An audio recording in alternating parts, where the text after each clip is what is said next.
We're excited to talk a bit more about the client experience. I didn't make a ton of slides for this because we just have a lot to kind of chat about, and we're hoping to open it up if you guys have input on how you make your clients have a great experience, if there's something you do that works really well. But I'll just go through some of the things that we do have. Is when it comes to a client experience, I always have a service-based mindset. Like, I am there for my clients. Like Esther was saying earlier, I am there for my clients. It's all about them.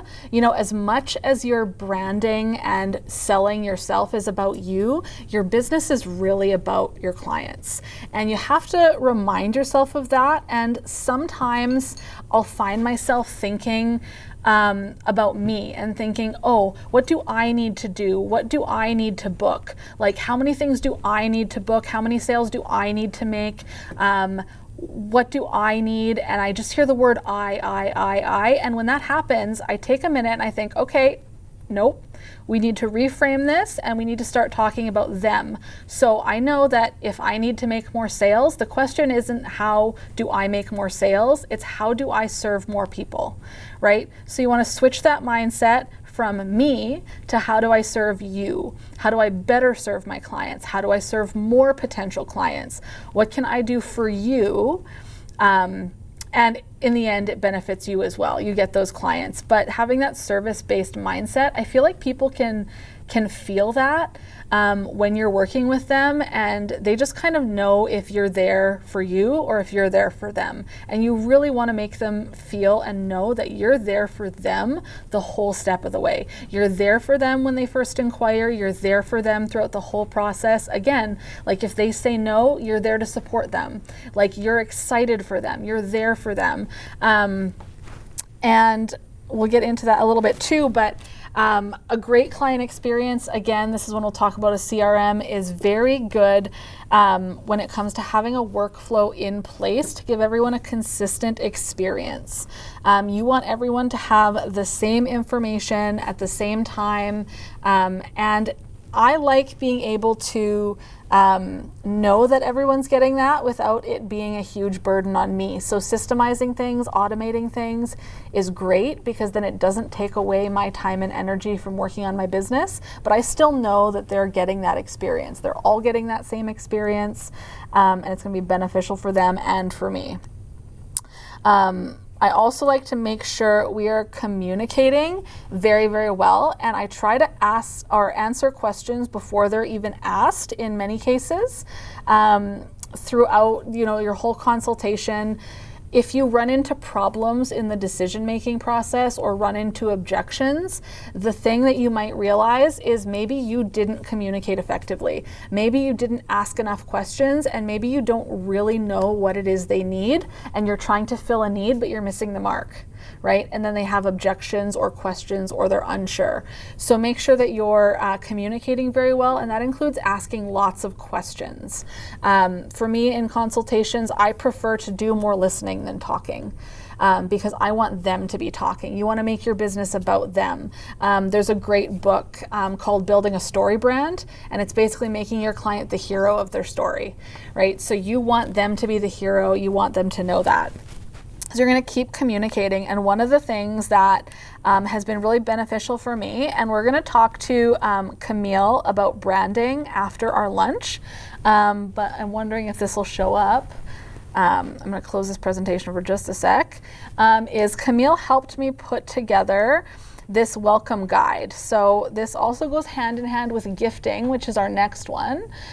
So I put together this welcome guide because I realized there were a lot of things that I was getting asked questions about over and over and over and over again, realizing this is information that people need, it's information that they want, and I don't want to have to reiterate it 100 times over, right? Like, I want to be able to come up with this information once and then be able to communicate it to everyone so they have the same experience. So everyone that books with me, they get a little welcome gift, including this guide, and we'll just do a brief overview of the kind of stuff that's in there. Just a little intro about me and who I am. I talk about like finding their style for engagement sessions. Like, so many people ask me what they should wear, you know, what should they plan for. So I want to just give information about engagement sessions. You know, this little section I love because, oh, feeling awkward in front of the camera. Yeah, me too, right? Like, a lot of people have that concern. Like, I'm awkward in front of the camera. I don't know what to do. And I want to reiterate that nobody really knows what to do. It's my job to take care of you. So I want to make sure that they know that and they feel comfortable that way when they come for an engagement session or even on the wedding day. I know that they're comfortable because they know that I'm taking care of them. And then I talk about the gift of friendship. Like, I really want my clients to know that they are my friends. I treat my clients like friends. They're not a number. You're not a number on a spreadsheet. That's not what you are. You are a friend to me, and I value you, and I value your business, and I value, you know, your wedding, and I value your friendship. So I add this in there because I'm like, yeah, I want to connect with you. Feel free to add me on social media. I want to follow you. I want to stay connected. And I have so many clients that are on social media. And again, like, I connect with them constantly on social media. So for like a year in advance, you can be connecting with people on social media and building that friendship. And that in itself will probably get you tons of referrals just because you're constantly, you know, hyping them up and making them feel good and truly showing that you care about them, right? Like, you're not just there to sell something to them. You're also there to say when they get a new puppy, oh my gosh, that's so cute. I would love to cuddle with him. You know, they know that you're there for them, not for the money. Sample timelines. This is a big one. So many people ask me, how much time should I budget for photography? Like, what should my timeline look like? And sometimes I get timelines that are crazy, and I look at them and I think, I don't have time for anything on this timeline. So for me, I noticed that specifically with timelines, there were wedding days I was going to and I was having a bad experience myself because the day always seemed really rushed. I couldn't get the things I wanted. I felt like I wasn't delivering the quality I wanted because I didn't have time. And I realized that that's kind of on me at the front end to communicate the things that I need in order to do a good job for them, right? Like, if you want me to do a really good job of your photos, if you want to feel super relaxed on your wedding day, best thing to do is budget an appropriate amount of time so that we're not rushed, right? That way you get really good quality, you're happy, everyone's having a good time. So I included some sample timelines, just giving people some ideas. One of them has a first look, one of them does not have a first look, but I've had many people get back to me and send me a message specifically about the timelines saying, I'm so happy you sent this to me. I had no idea what I was doing. And the bonus for me is if they stick to one of these timelines almost exactly, I get everything I want. I get all the time that I want. I get everything kind of scheduled in a timeline that works for me. And it benefits them because they don't have to think about what their timeline should be and go out and research it somewhere else. So I'm making it simple for them and benefiting me as well.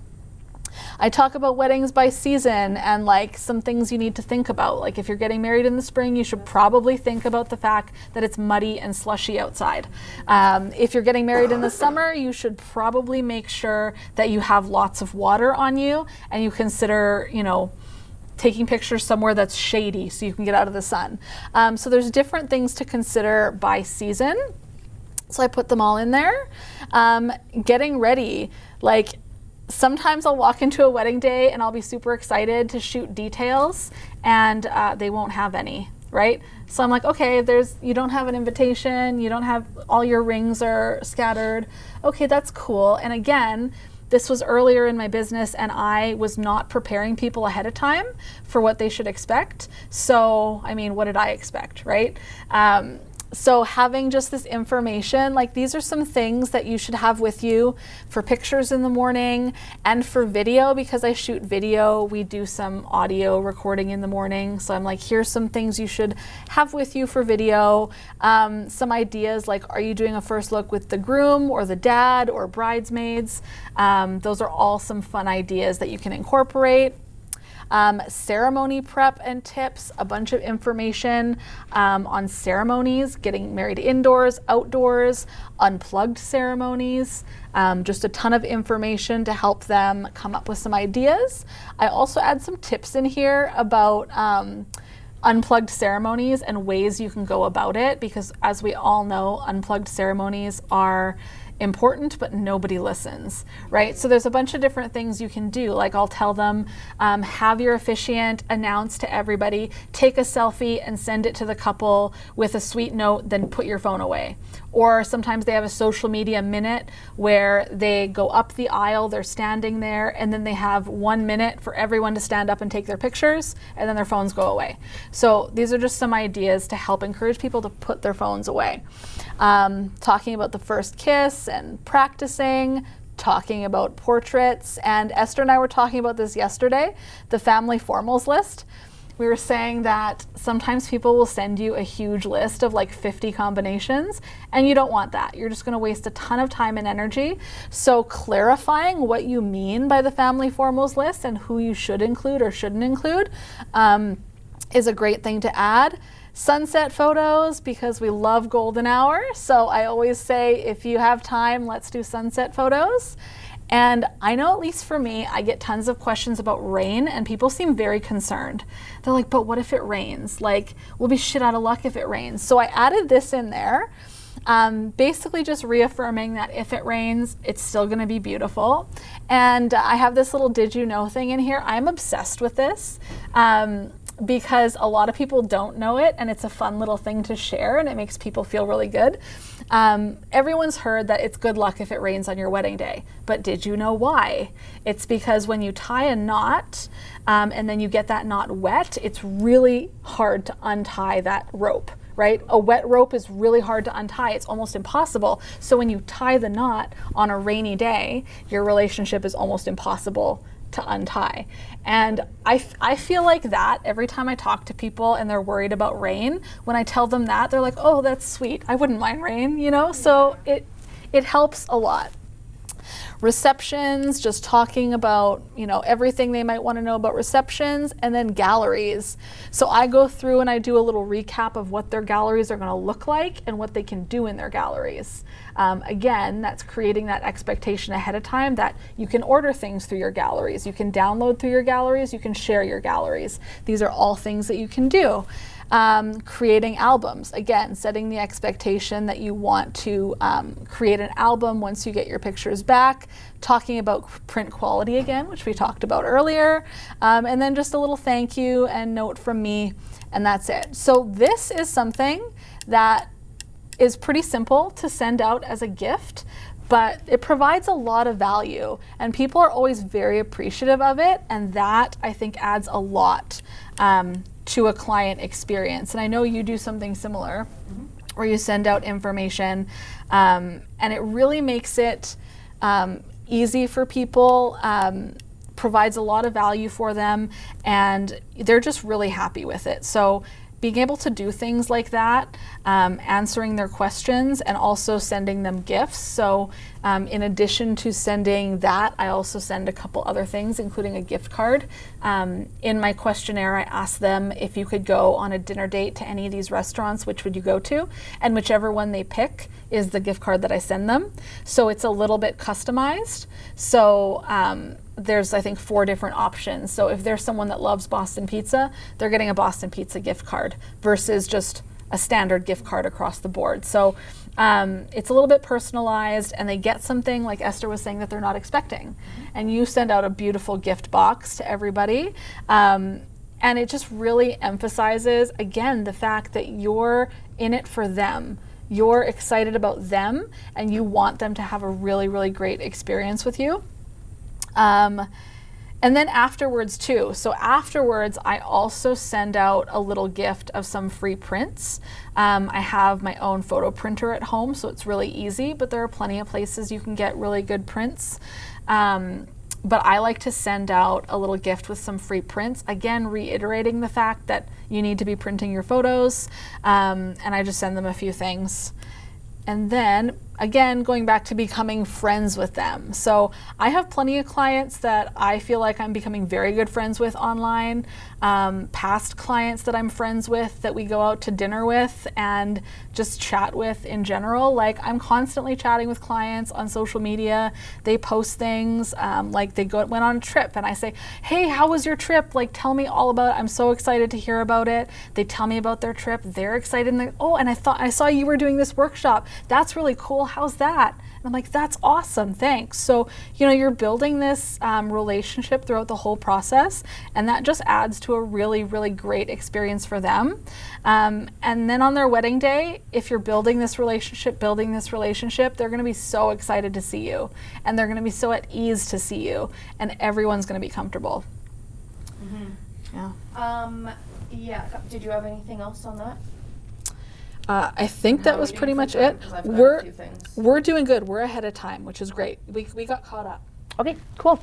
Okay, awesome. So on the client experience, couple things here. I'll start with the friend piece. Not only to make them feel valued as people and not just as a dollar sign that you're looking at them to come and booked in. But for me, what's super important is I put a lot of that grunt work up front, because guess what? Your photos are going to be 100 times better when you're doing that, because now when I show up to an engagement session, we're just like already just like having a good time. We're laughing like very early on. We're talking about everything that I've seen on their account and vice versa. And they're like, hey, how was your trip to Phoenix? I'm like, thank you for asking. It was so awesome. And we're chatting away. And it's like the photos turn out way nicer than if I walk into it being like, who the heck are you? And like just kind of, okay, stand there and like, again, they don't really like understand like, oh, okay, well, she wants us to do this, but it feels kind of uncomfortable. But if I'm asking them to do this crazy pose and they know that like they've seen it on social media, they know my personality, they trust me, they're having fun, they're just like, what the heck, why wouldn't we do this certain pose? Whereas I used to have a lot of people that were skeptical with certain things because they didn't know me, I didn't know them, and the entire session was relatively awkward, to be honest. So that's kind of my other piece with why behind becoming friends with them. And then in regards to like just the full experience, I find that, and I'm gonna kind of walk you through it, but basically, yeah, similar to the sales funnels, having that like pre-process. Now this is the post once they have booked, and just kind of having that. So when it comes to just kind of having like a super solid workflow down, and I had my virtual assistant go through and create these for me, because I was like, you know what? I had one that I was using, but I wanted to kind of tweak it and whatever. So when it comes to the workflows, I have one, as I said, I don't include an engagement session in every package. I have a lot of clients that will do just the regular one. So all that to say is similar as Lindsay was saying about automations, is that I have like everything kind of laid out and it's like super simple. I have mine set up where I approve it though. So I just get a notification because I don't want things going out without me knowing. I just like to take a quick peek. Sometimes I'll tweak, sometimes it'll talk about golden hour and, evening sessions, but I've had a few clients ask for sunrise ones. So I'll like do a quick tweak and then send it out.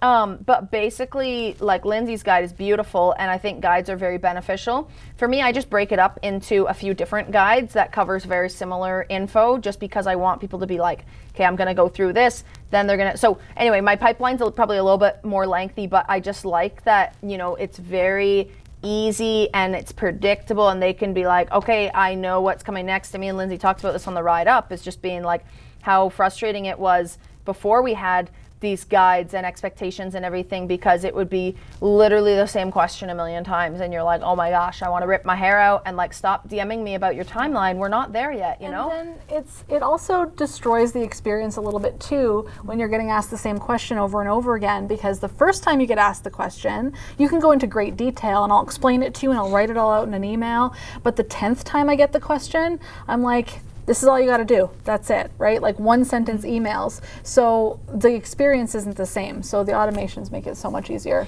100%. Yeah, and nobody's getting forgotten. So like I said, I've got a 17-step process for wedding workflow with engagement. And then without, I believe it's about a 12-step one, give or take. But yeah, it's super easy because it just walks them through. There's certain systems in place. So like, you know, hey, click here to view your engagement styling guide. Hey, click here of how to best prepare for your wedding day.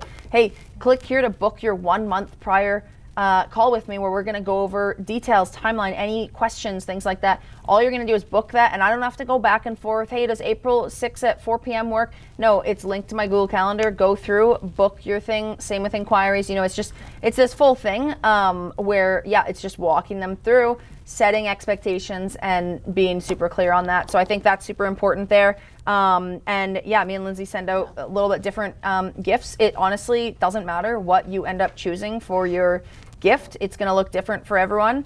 And it seriously doesn't matter. At the end of the day, it comes down to the thought. So, you know, With a handwritten note, always. Exactly, yeah. And I mean, like, I always call myself not a very artsy person, and honestly, like, I don't think I am.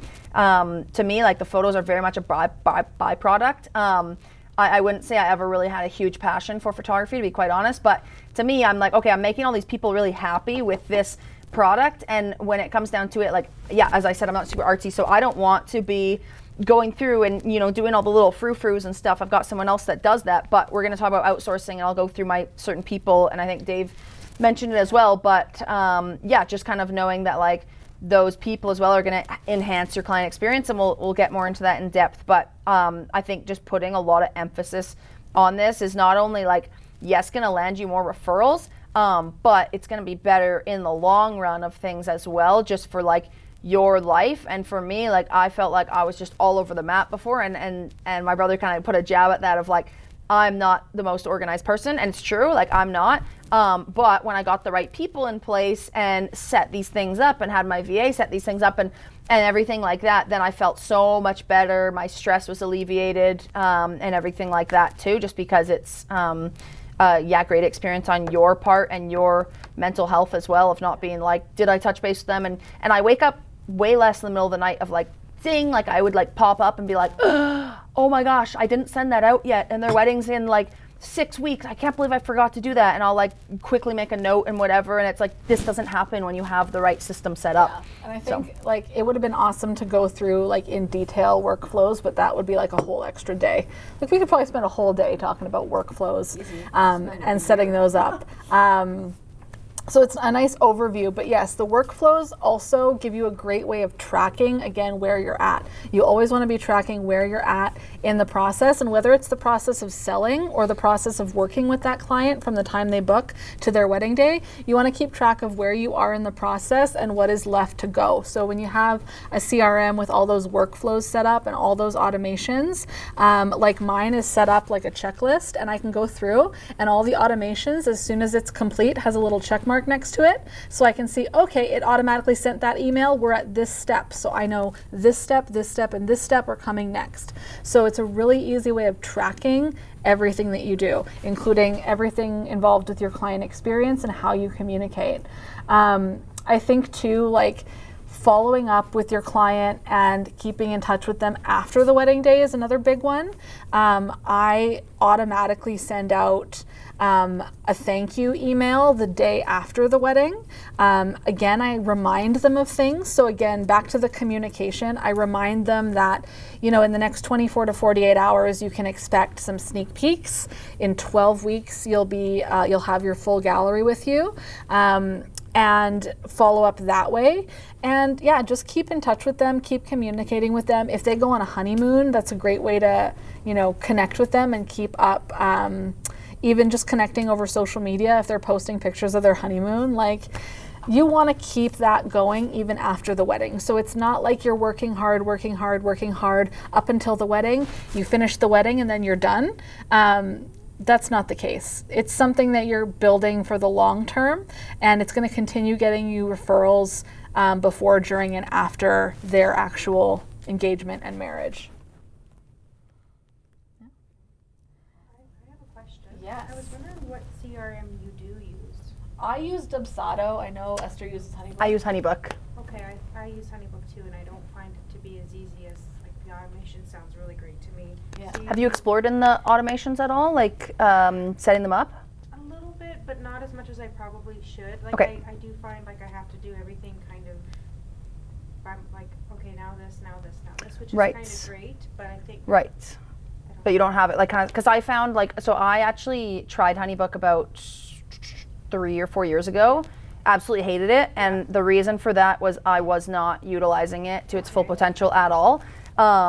Then I switched to a different one, and that one worked fine. It was Tav, it was fine. Then when I got my VA in the picture, then she was like, hey, like I really think we should switch because you know this, where I'm feeling a little bit more limited on Tav right now of the functions that we can do, and I want to set it up so it's a little bit easier for you. I'm like, hey, okay, cool. If you walk me through it, like totally open to that. So she did that. And then what was super easy is I told her like, hey, like I still want to be approving things, but now when I jump on the dashboard, it just has those tasks because I've assigned the automation right off the get-go. And then it just has those tasks so that all I have to do is, okay, edit and approve, and I'll click on that, and then I can just be like, okay, cool, I can see what step they're in, and then go through that. And I mean, like I have a screen recorded video of that as well, so I can totally send that to you I'm as well. probably So. not using it quite what it should be because. And I wasn't either before, and Yeah. that's why I was like, oh, Okay, I now hate here, this. Yeah. Here, yeah. And then you're doing it all yourself, which then it's like, okay, it's a lot more manual workload of that. Whereas I find if you have just the workflow like template set up, and I have different ones. I've got 2022 with engagement, I have just an engagement, I've got 2023 with engagement, and then I have both of those years without engagement as well. Just because the pricing's a bit different on each of those years too. So yeah, but the flow that I find is, yeah, like I just kind of have it set up that I approve it, and I find that works like really well just for my own sanity. But yeah, I can totally share because you guys, then I don't know if we were gonna mention this at the end about the replay. Oh. Can we talk about that for a sec? we can talk about Okay, cool. So you guys are going to be getting a replay of the entire workshop, and then basically you'll have like your own portal where like you can log on and see that stuff. So what I can do as well is just have a video. I do this with all my coaching students. Just a screen recorded video of showing the ins and outs of like what I do on there, and you can kind of get a bit of an insider. And I'm sure Lindsay would be happy to do one of Dubsado as well, and you can kind of see, because again, people like different CRMs, right? So then you can kind of get an inside scoop that we can literally just add that to your account, and then you can take a look through that as well, which I think would be good to see that you are using all of the functions. Okay, and so the only thing I did find with HoneyBook Mm-hmm. was I like a PDF. Yep. I feel like they have their own templates. Right? Oh, yeah. You make them fancy. I hate the brochures. Don't use the Yes, brochure. That's what I have to use, and I find that Okay. it's kind of like it's not nearly as nice as No, what you have. I don't use the brochures. Okay. Mine is just a link that takes them to like a beautiful PDF, which we both used Camille. So like she does amazing work. It's like all of my guides I'm thrilled with. They look so awesome. So basically in the tab, it would be, okay, it's like, engagement styling guide, for example, and it just says like your engagement styling guide, and they click on that and it brings them to that PDF. So the HoneyBook brochures in general, like I hate the layout. I think they look like trash. So I'm against it, but that link brings them there, and they can be like, oh, cool. It'll bring them there, and then they can go on like another link for booking their call through Calendly or whatever. So, yeah. Okay. So Are we going to be getting to have I know you had someone else do that, the PDF that you showed us for the. Yeah, and I think Camille just released some templates Okay. on Canva for stuff. I'm not sure if it includes a guide, but she just released some templates. Yeah, Maybe we can ask her. Yeah, maybe we can ask her about that when we talk to her after lunch, to see if she has some templates. But yeah, I'm happy to share mine if you want to take an extra look at mine. Sent them or no? I not to. Can we include a PDF with the just course? to kind yeah, of- 100%. Yeah? Okay. totally. I would Yeah. have to kind of comb through it because most people, like I haven't worked a really large wedding yet, so I can't really recommend a timeline. Yeah. Yeah. But I was really interested in seeing what you kind of have. Yeah. because A lot of times you're kind of short-handed with how much time you requested. Absolutely. Like, oh, come on, I should have asked for time. Or, Yeah, for sure. Yeah, Great. we can include that PDF in, it's going to be set up like a course. You guys won't have to pay for it because you'll get it for free as a replay. But we can include that in there. If we can upload a PDF, then that's totally cool. Just as a little side note, because I decided to check my email just in case I heard back from somebody. And I ended up getting this email from from one of my clients saying, I hope you're doing well. We wanted to thank you for your kind message and gift. The brochure was very thoughtful and helpful, and we were not expecting anything at all. So it was a great surprise for both of us. Aw. So that's what you get when you send out client gifts that they don't expect. It's very sweet. And where do you market to people in your own town? Or because, like, I live in a smaller area of like 6,000 Yeah. people. I don't know, like, how do you do that? Or do you live in like a larger area where you can? Yeah, well, I mean, I first determine where I want to work. Okay. Obviously, I don't want to work anywhere. I'm open to working anywhere in Alberta, but I don't specifically market to it. Like, I market in Edmonton, in Calgary, and in Jasper. I get messages from people having weddings all over Alberta. Like, I'm doing a wedding in BC. Like, I'm open to shooting in other places, but those are the 3 places where I actively market my business. So you're not limiting yourself to your area. You're kind of. Okay. Yeah. Yeah, I think it depends where you want to. Like for me, I love shooting on Vancouver Island, so I will like push that out a lot as well. And then obviously Vancouver. Recently, I've done a couple in Banff, which logistically doesn't make the most sense for me, but I love it. And then I've got also Whistler. Like I love shooting there, so I'll kind of like do that. So I feel like I like to kind of, choose where I would like to. And I mean, I've had, inquiries. Like I had somebody recently from Ontario and I was kind of like, I don't know if that really makes sense for me. I'd have to like take like probably close to a week. Then I'm also limiting on bookings on other ends of that too. So I'm like, I don't know that makes most sense for me, but I have one, coming up in Calgary because I'm like, well, both my sisters live there. I'm going to crash there. I'm going to take a couple days. It's in the slower season. So that's what I kind of find works well. And it depends what you want. Like if you are someone that wants to shoot more mountain weddings, then you can, market more to mountain towns, right? But if you want to stay closer to home and you don't want to be driving too far, you can kind of figure out what you're comfortable with and what you want your business to look like and figure it out from there. Like for me, I will happily drive out to Jasper to shoot something from Edmonton. So I market in Jasper all the time. I hate the licensing issues in Banff and Canmore, so I will shoot there. If someone wants me to shoot there, I will happily do it, but I don't market that because it's just annoying dealing with those permits. But in Jasper, it's really easy, so I love shooting here. Okay. Are you going to, when you talk about social media, are you going to talk about like just kind of on that thread when they talk about like how you put your name and stuff like that? Are you going to speak to that? Yeah, Okay. absolutely. And I won't ask that question. Well, good. Yeah. Yeah. Talking about everything, you bet. Cool. Does anyone have any more questions about anything we talked about this morning? I feel like we talked about so much. It's a lot of information, but it's really good information. Really awesome. Yeah. Yeah, like, Sorry, I don't have COVID or anything. Not worried. My allergies are so this is I thought I knew what to expect when I signed up for this course, but it's more than what I expected. Oh, good. Excellent. That's It's our nice, like- that's our goal. The automation thing, my husband, that's what he does for a job. Like Yeah. he goes in and he automates companies' Oh, that's procurement sweet. process. Yeah.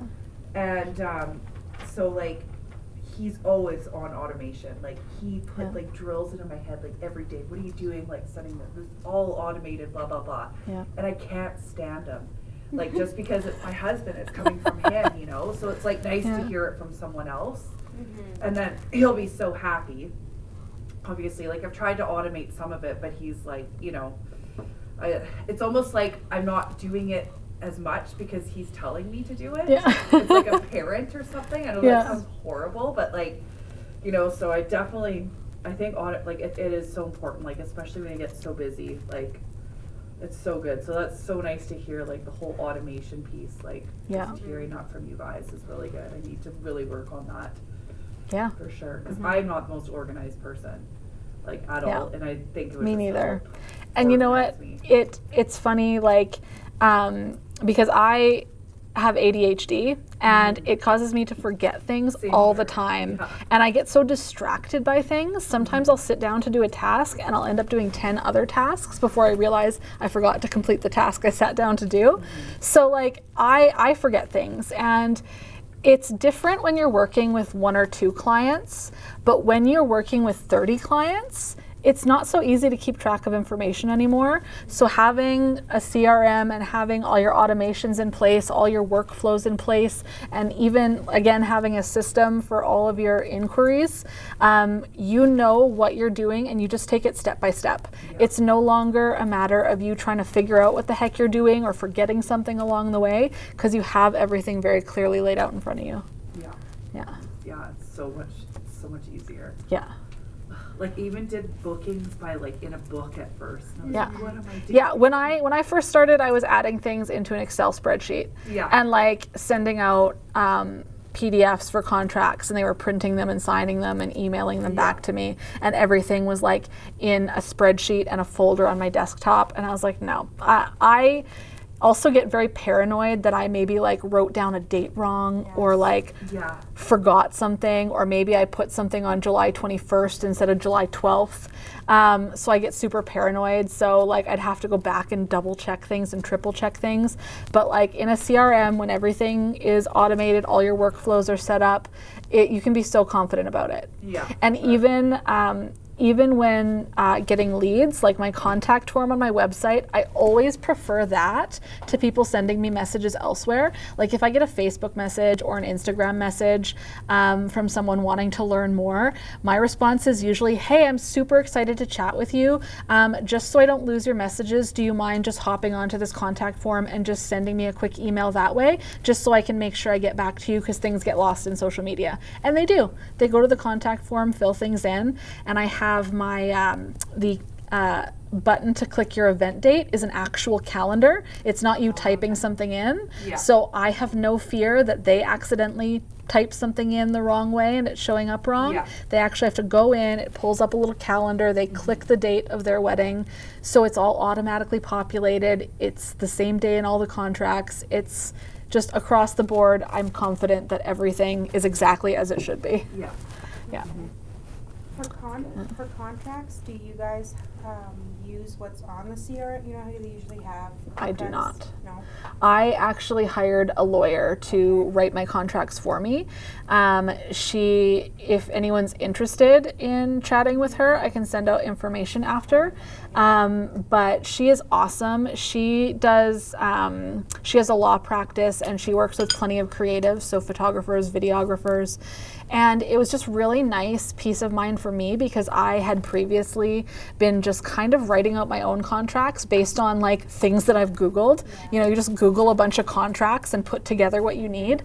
But talking to her was really great, because she went through the contract that I had, and then she went through it and she made changes, she made additions. So with a fine-tooth comb, she did that. And then we hopped on a call and she walked me through each and every piece, so I understood what it all meant. That way, if I had questions, I could give people answers. And working with her was also great, because she's like, now if you get any trouble with clients, let me know and I'll send them a quick email. So it comes from your lawyer, right? If you ever run into trouble, or if you ever need me to like explain something, if someone's not understanding something and you're having trouble explaining it, send me a message and I'll make sure it gets explained. So yeah, if I know that if I ever have anything come up with contracts that I need extra help for, my lawyer is already there. So for me, that was a big benefit to hiring her to do it, and it didn't end up costing me that much money. Have you had any issues with contracts or people like? Not necessarily issues. The one thing I've had with contracts is people asking me about not sharing things. Now, obviously, people will get to know me in the fact that I like to share my clients and I like to post things on social media. But every once in a while, someone will have a question about maybe not sharing something. In some cases, it might be like a whole wedding or just certain things they don't want shared, and they're like, oh, can you take that model release out of the contract. And I did ask my lawyer about that specifically. And I was like, I don't really want to get rid of it. Like, I'm happy to not post things every once in a while if someone asks, but I don't want it to be out of my contract. And I know some people will remove it, but she said never do that. Never remove it from your contract. You can add a little like extra bit to your contract saying that like you'll agree to certain sharing, or that you understand that, you know, you're not going to share this, that, or the other, or you're only going to share with prior written approval. You can add that in there. But she said that if for whatever reason somebody else at the wedding starts sharing things, they can try to blame you for it, which seems very strange to me. But she said it's possible. Like, it's possible that somebody else will share something and then they'll be upset about it and they'll try to come after you. Like, if you send out a gallery and their, you know, great aunt has a hold of it and she starts posting a bunch of stuff that you took, without their permission, they can try to come after you for it. So she said never remove it. You can add things to say that you're not going to share something, but don't remove it. That's just the advice she gave me. So, yeah. She is a lawyer. She is a lawyer, so if she says don't remove this from your contract, I'm not going to remove it from my contract. And it's great because that explanation that she gave me, I was able to use with one other client that was concerned about sharing. And I was able to just explain that, like, this, you know, covers all types of situations, not just me sharing. So we added a little bit that was like, if there's something that I would like to share, I'm happy to reach out and get your approval before sharing it. And I rarely do that. Like, I feel like at this point, again, my clients coming to me know me so well and know how excited I am about them and about sharing, that they're excited about being shared. And I think lots of people are. They want to show up on your Instagram and they want to show up on your blog and your website, and they get excited to see it. But then every once in a while you might have someone that's not. So I find that the only thing is just like it comes down to, yeah, like they know that you're excited to and stuff, but the only hesitations I've had is just strictly based on their job. So I've shot for like 4 cops before and they're like, hey, this is the situation. I'm like, totally respect that. And then, I'll just put that in there and I'm like, are you comfortable if I share back and side angles so I'm still able to share some from your day? And they're like, yeah, for sure, just as long as someone can't recognize me or see the front of my face. And a lot of my shots anyway, I'm like, I've like, you know, got like, okay, cool, like, you know, he's got his head nuzzled in and stuff, and it is side angles and more like artistic stuff and whatever, and he's like, yeah, that's totally cool. So that's like the only instance I've had. It's never just been that like, for no reason, like, I don't want you to put my face out there and stuff, I'm feeling like you're taking advantage of me or anything like that. It's just strictly like, this is my job, I'm a cop, you know, I'm like, yeah, totally, I respect that, and, you know, are you comfortable with this? They're like, yeah, totally. I'm like, great.